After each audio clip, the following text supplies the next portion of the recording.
Pan சூடானதும் 2 table spoon oil சூடானதும் கடுகு அரை டீஸ்பூன், வெள்ளை உளுந்து 1 டீஸ்பூன், சீரகம் அரை டீஸ்பூன்.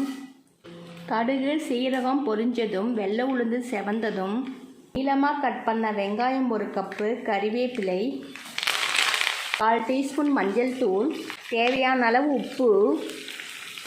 ஆயிலே 3 நிமிஷத்துக்கு வெங்காயத்தை வதக்கிடலாம். வேக வச்சு தோல் உரித்து மசிச்சு வச்சுருக்கிற உருளைக்கிழங்கு 1 கப்பு சேர்த்துருவோம்.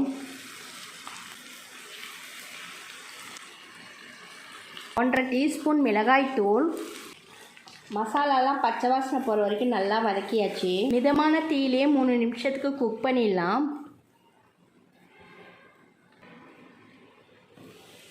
மிதமான தீயிலே நல்லா குக் பண்ணியாச்சு. உருளைக்கிழங்கு மசியல் ரெடி ஆயிடுச்சு.